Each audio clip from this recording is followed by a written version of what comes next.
Hi, it's Matt with Get To It Outdoors. I've made a video before of a magic stick and how it works with deer hunting and how successful it was.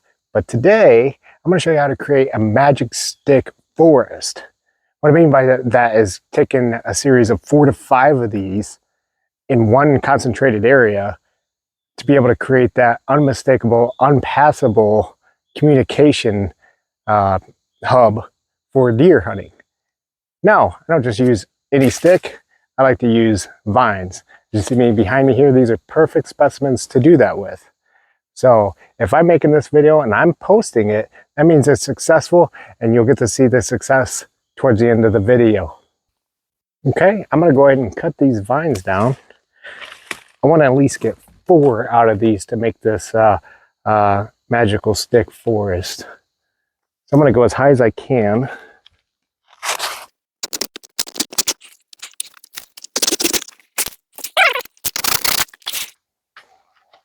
Okay, now I have 2 fairly long pieces here. I think I want this to be one piece. I don't want to cut it any shorter, so I might have to find another vine. This one as well, as you can see, these are those furry vines in the woods that just hang from the trees. All right, let me find some more. Always be on the lookout for wild mushrooms too while you're out putting up your trail cams. Look what I just found, lion's mane. Very good. It's a beautiful mushroom. Has a lot of neurological benefits to it. Very tasty. I'll be taking that home with me. Okay, now that I got my 4 vines, now's the time to find the best location to put them. The most practical spot where deer more than likely come through. So you want to try to find those major deer highways or a funnel. You want to have deer sign in the area. Now again, the idea behind this is if you hang one, which I had success with last year, but I also had seen that they'd walked by. Maybe they didn't see it, maybe they didn't smell it, maybe they just lost interest in it, I don't know.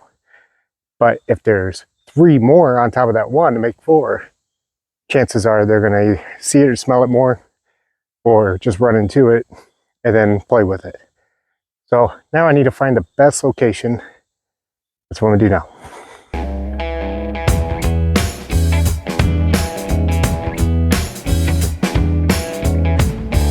All right, we got our vines here. As you can see, they're about 1 inch ideally in diameter.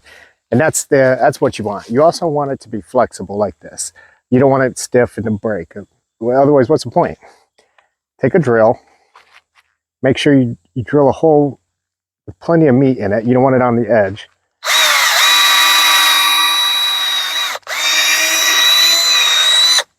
There we go. I don't know if that's going to come through or not. But if it does, I got a hole through here and I'm going to put paracord through it. But let me get the rest of the vines drilled here.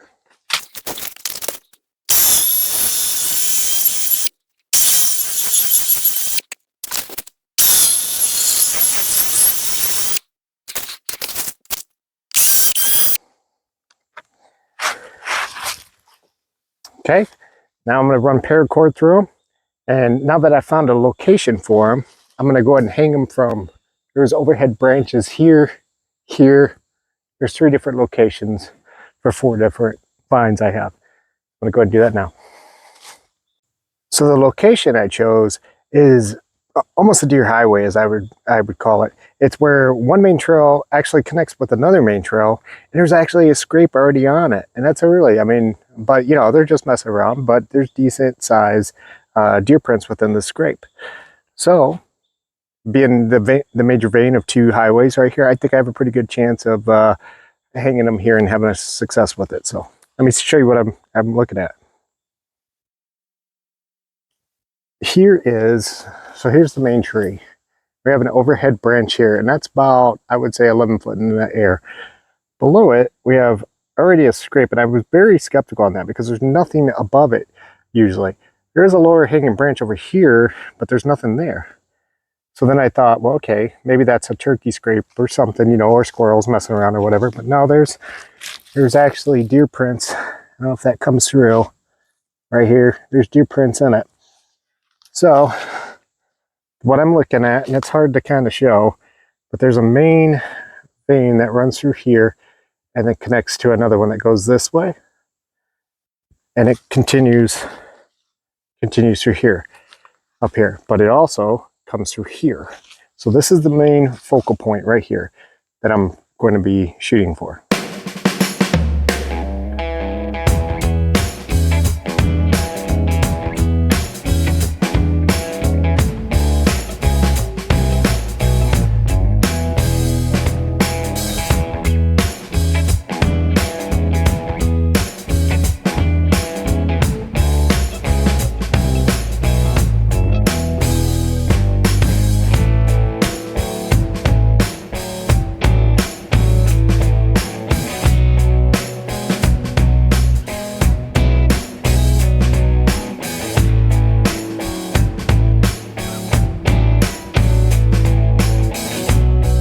Okay, I couldn't get to my 4 to 5, but I've got 3 because I'm limited on the amount of overhang that's accessible and was within the immediate area considered the communication hub, right?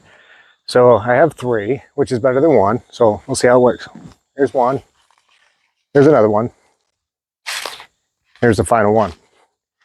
One thing that's important to keep in mind when hanging these is to make sure that the string isn't low enough for a buck to get up and start making contact with this stick, because he will. He doesn't just stay on all fours. He gets up and he starts rubbing on it. And so actually we want to get the string out of reach for him so he doesn't get tangled up, have to rip it down, or worse, get tangled and not be able to get free. We don't want that. The stick needs to be about belly button height. So that the average deer coming through is about their eye level and be able to see it. You also want to use fresh vines. Like I was saying, it's got a little bit of flexibility to them, a little bit of life still left in them, so they're not so fragile, because a buck will rack it with his rack and it could break. This vine here in particularly is dripping. It's so fresh. All right, get the trail cam put up here.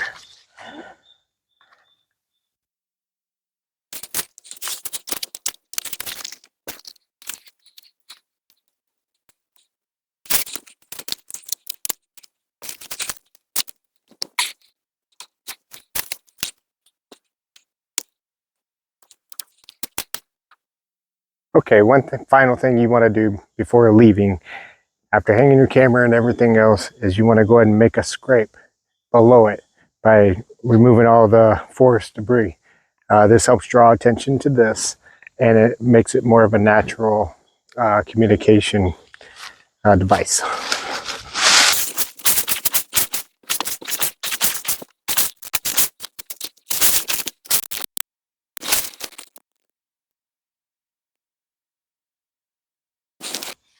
All right, well, that concludes setting up this. Let's cross our fingers, hope this works. If the video is posted, you know it means it did. And enjoy the rest of the video.